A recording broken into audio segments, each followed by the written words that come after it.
Ang pinakamataas na pagbati, pagluluwalhati, pagdadakila at pagsamba sa atin, pinakamahal na Panginoon Jesucristo lamang.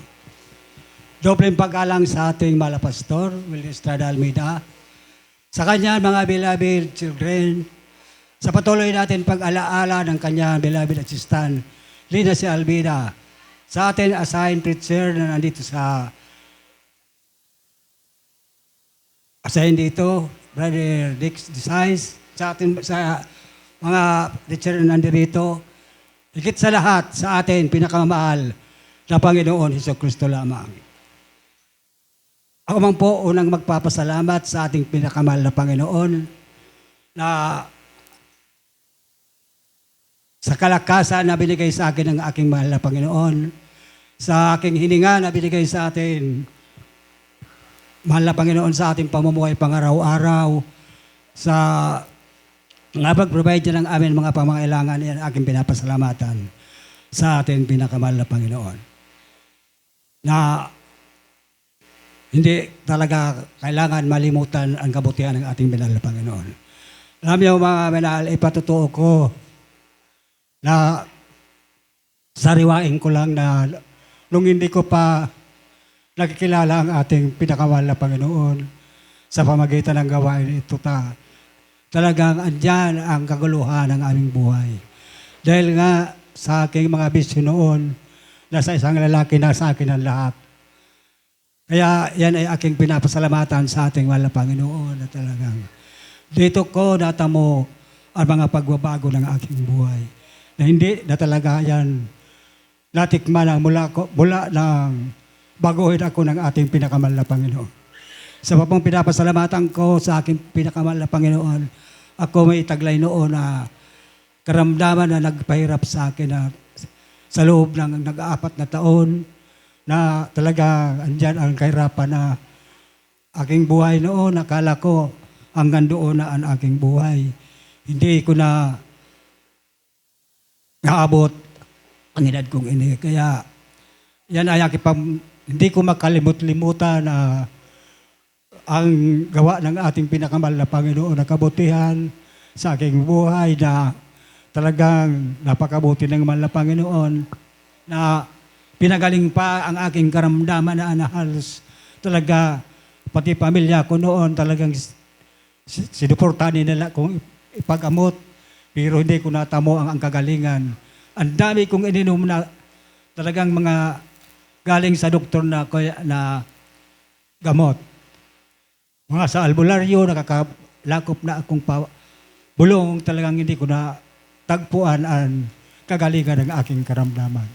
Ngunit subalit, ang mahal na Panginoon, nang matagpuan ko dito sa pamagitan ng gawain ng Jesus Miracle Crusade. Tunay na talagang dito ko natamo ang aking kagalingan ng ating mahal na Panginoon.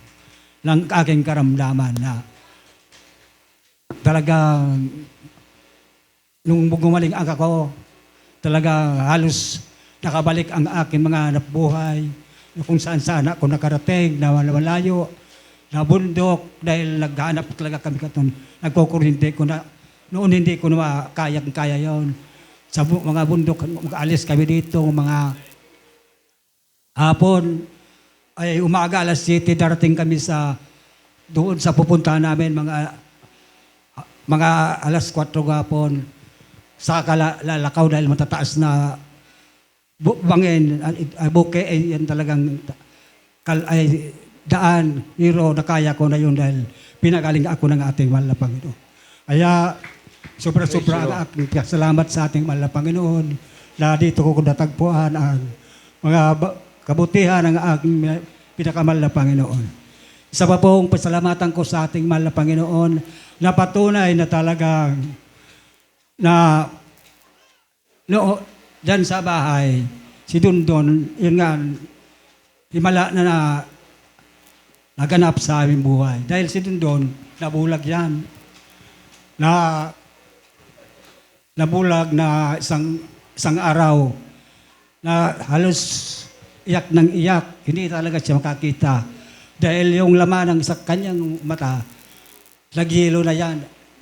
Yelo. Naghahapuhap na siya. Kaya iyak ng iyak, sabi niya nga sa amin. Kaya tayo ay makakakita pa kaya ako. Kaya ang dami ng tao sa aming bahay na nagpupunta dahil talagang malabo na ang kanyang Panginoon, talaga hindi na nakakita. Ngayon, naisip namin dahil siyempre baguhan pa kami noon sa mahal na Panginoon, ang isip namin pupunta ng Lagunoy kay Linjen. Doon namin ipagagamot. Ngayon, si PJ, dahil sabi niya, amigo niya, pumunta sa bahay dahil nandito pala yan save na dito sa Jesus Miracle Crusade. Sabi nga, Panso, doon natin yan dalhin sa Tigaon. Ako ngayon bahala, kukuha ko ng sasakyan. Ang ginawa namin, kako pala, doon na lang. Sinakay namin si Dundon dahil iyak ng iyak. Yan, siya, driver si PJ. Pagdating namin sa Tigaon, nandun doon, akala ko nga, wala si Brother Abel. Nandun doon, sister, yung asawa ni Brother Abel. Sabi, sige pasok kayo pa, sabi siya, Brother Pans. Kaya, pinaupo, si Dundon doon sa upuan. Ngayon, nagpuri kami. Pagdating namin doon, nagpuri kami. Si Dundon, nagluhod. Ngayon, naghagad ng tawad, nagsisi. Kami naman, nagpupuri. Kami tatlo lang kami. Ako, si PJ, tapos si asawa ni Brother Abuel. Pagkatapos namin pagpuri, yun na yan, nanalangin si Sister. Tapos, pinatungan lang ng Bible sa ulo ni Dundon. Maya-maya, nakakita na si Dundon. Kaya doon ko na matunayan, ang himala ng ang ating mahal na Panginoon na ginawa sa amin ang buhay. Kaya yan ay aking pinapasalamatan sa ating pinakamahal na Panginoon na tunay talaga ang Diyos na naghihimala sa gawain na ito. Na doon nga sa unahan, pinabasa na Dundon, may malaking pangalan na yun, Jesus. Kaya doon, basahin mo nga yan. Yan, binasa na doon. Sabi niya, Jesus.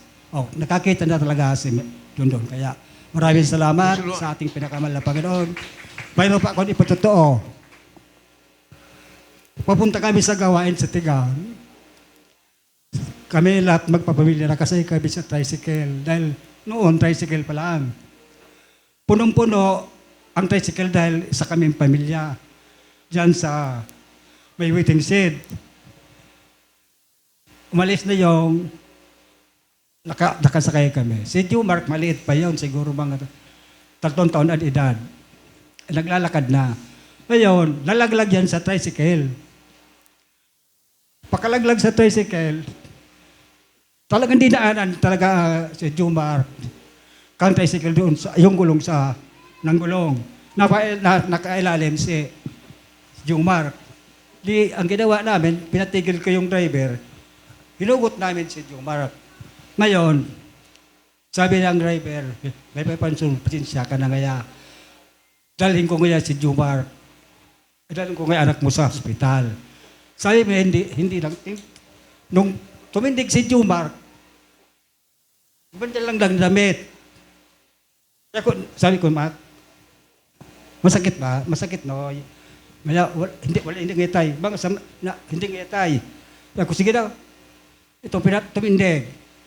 Dahil ka na ako, dahil ka na sabi, dahil mo na ako, no, sa driver, dahil mo na ako pagdaron sa hospital si Kuya, dahil man daanan. Dahil mo niya ako magkampilay, dahil mo na ano. Kaya, dumago ko pa na napatunayan na ang Diyos talaga dito, nag-iingat. Talaga, hanggang dumating kami sa Tigaan, wala naramdaman ang bata, hanggang umuwi kami ng hapon. Walang naramdaman, kaya magaling ay napakabuti ng mahal na Panginoon na talagang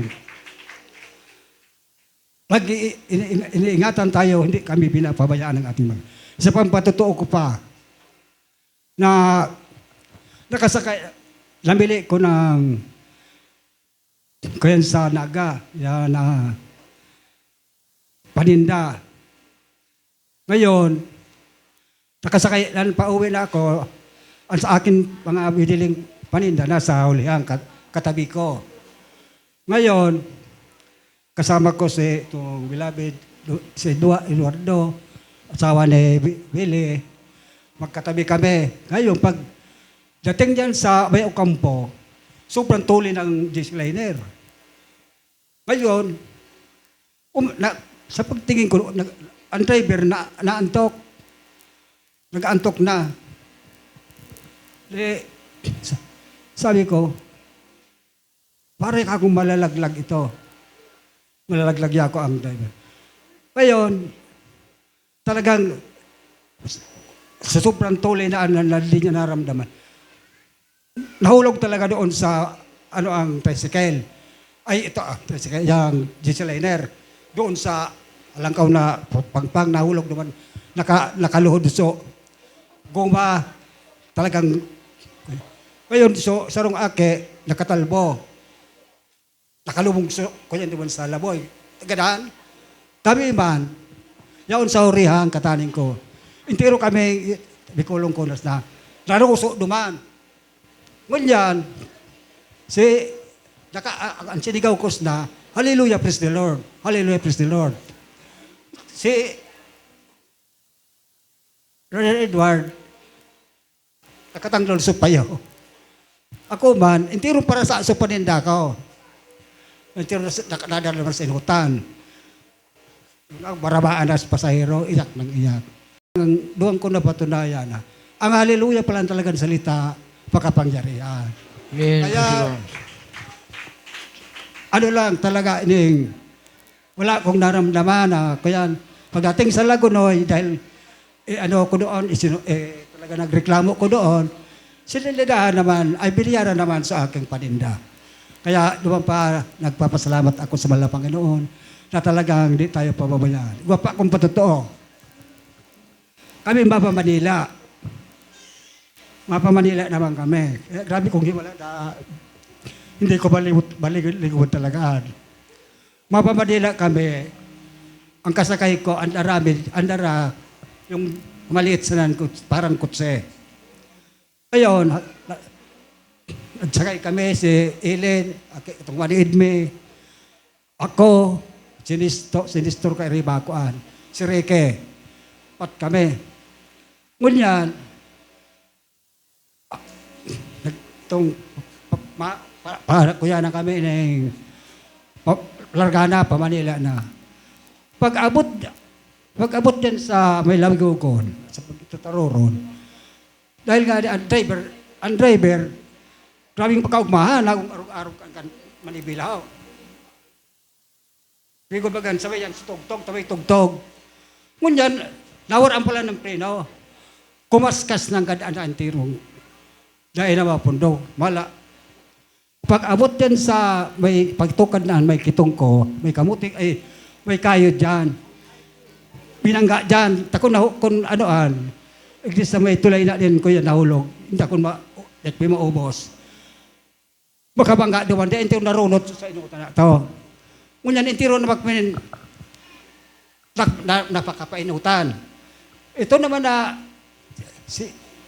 ang nagrabid man, si Ile. Tapos, si Reiki napili, ito na ipitkas ko yan. Grabe ng dugoan, entirong halos, kuya, halos mga tao talaga ito. Kinuha na kan kuya, dara sa Naga. May bados. Ngunyan, sabi ko, doon naman nakaskawian lang kung hallelujah, praise the Lord, sa loob. Ako dahil sabi sa awa ng Malapangon, dahil ko na sa kaibaan ko, si Ikina, ipitipilay. Si Ili na pilay man. Kaya, namin talagang nakakuyang kung kuyan sa gawain na ito, ang mahal na Panginoon, nag-iingat. Kaya, ang ganda dito na lamang, ang kapurihan ng kasalawatan. Tayong sa ating pinakamahal na Panginoon lamang.